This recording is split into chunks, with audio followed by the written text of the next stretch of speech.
There's nothing that I love more than a good documentary. Documentaries are one of my favorite film genres of all time. But what I really love is a controversial documentary. See, unlike fictional movies, all this stuff actually happened. These films sparked controversies in communities from all walks of life.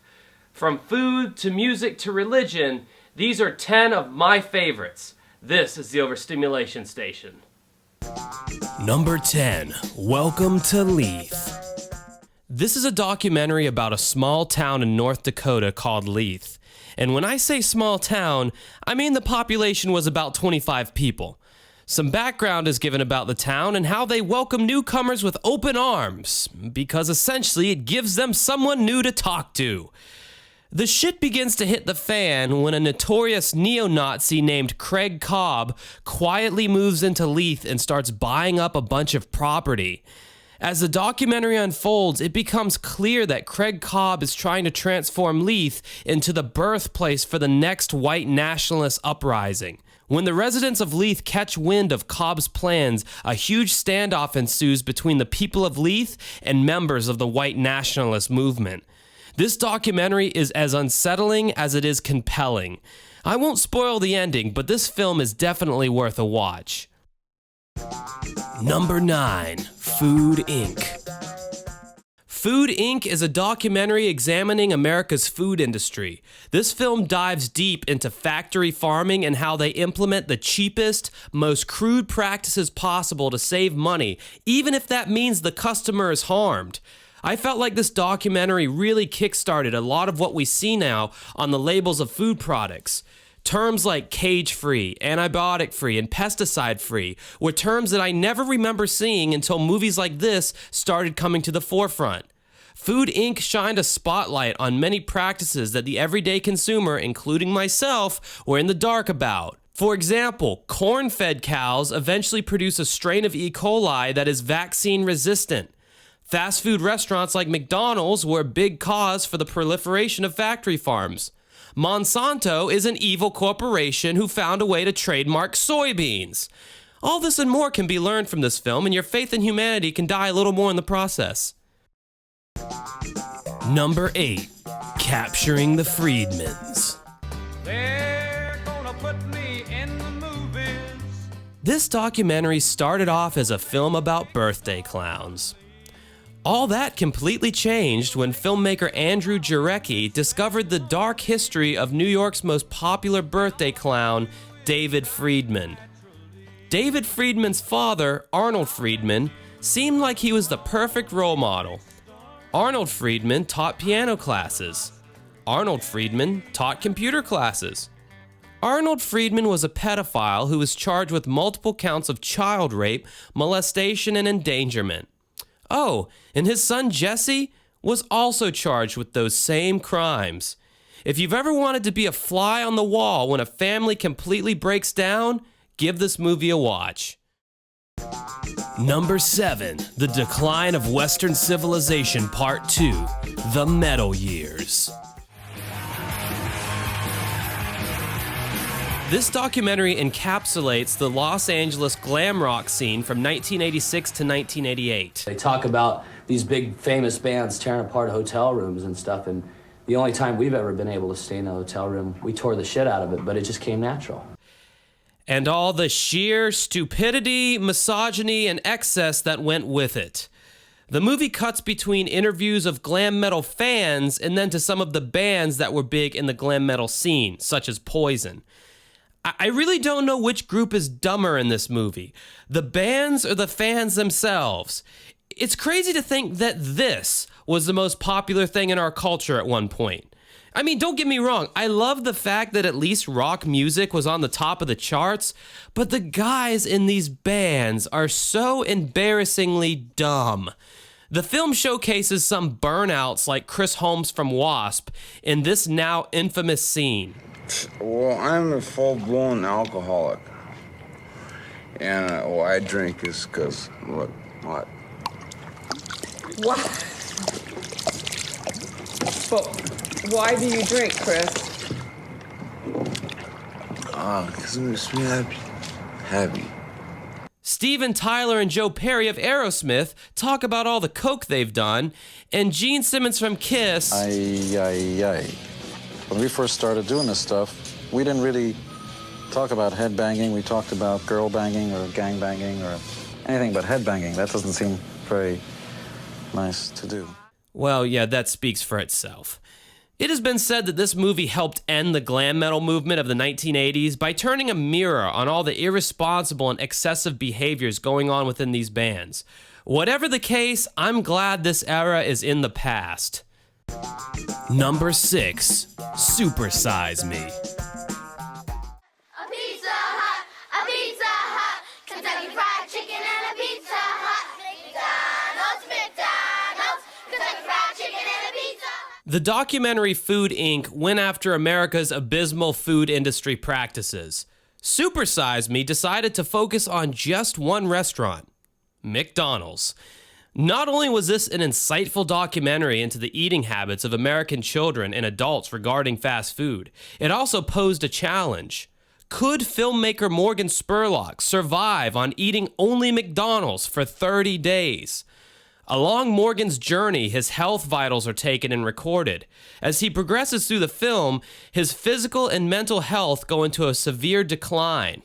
All the while, we are given thought-provoking statistics and other compelling information about the food industry at large. I won't spoil the ending, but I will say there is a good reason why this movie makes it into most people's favorite documentaries list. Number 5, Tupac Resurrection.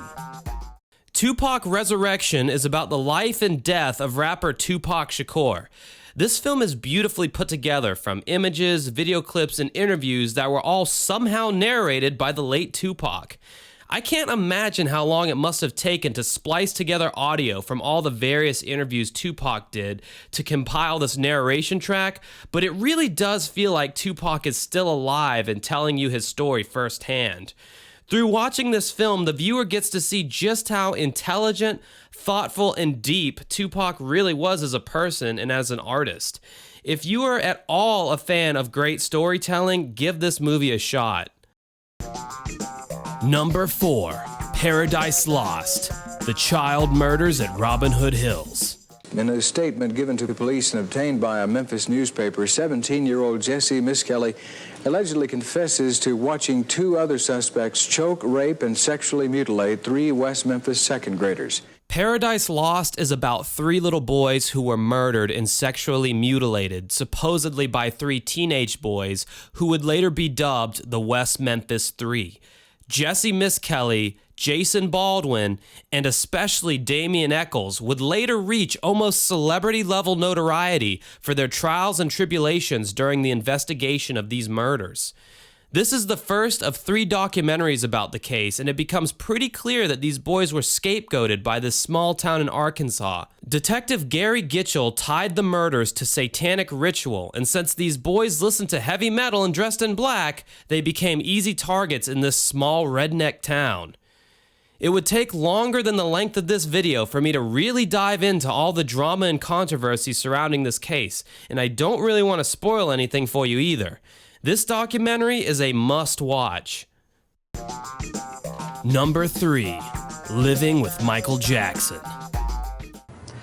But is it really appropriate for a 44-year-old man to share a bedroom with a child who is not related to him at all? That's a beautiful thing. That's not a worrying thing? Why should it be worrying? Who's the criminal? Who's Jack the Ripper in the room? This documentary still stands as a smear on the already problematic career of Michael Jackson. This series originally ran as a multiple-part expose on the life of this troubled pop star. British journalist Martin Bashir gained nearly full access to the rarely seen personal life of Michael Jackson.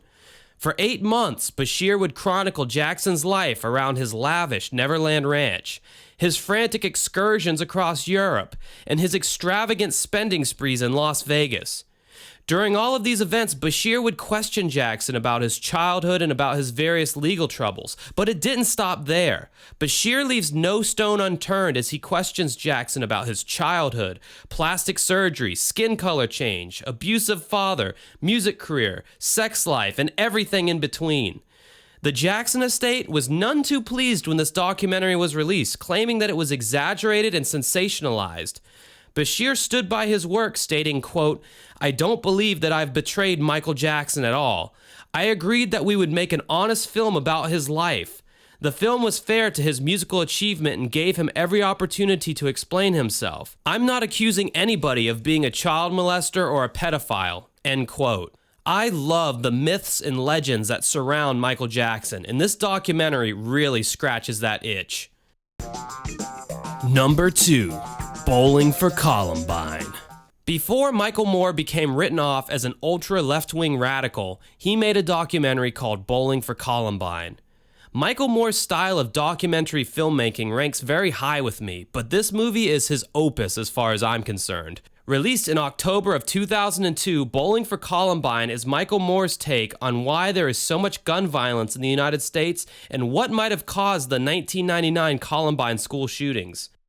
This film is highly thought-provoking and brings up many valid points as to why the United States easily beats out the rest of the world in total gun-related deaths. From fear-mongering in American media, to our country's origins with slavery, to interviewing the head of the NRA, and even Marilyn Manson, documentaries don't get much more compelling than Bowling for Columbine. And I gotta say, it is more relevant now than it has ever been. Number 1. Going Clear. My number 1 favorite documentary is a film about an abusive cult that was founded by a man who was mentally unstable at best. This cult charges its parishioners large sums of money to, quote, advance up the bridge. This cult is currently led by a man who has been accused of physical assault by nearly everyone who has defected from this supposed religion. This cult boasts some of the biggest names in Hollywood, such as Tom Cruise and John Travolta.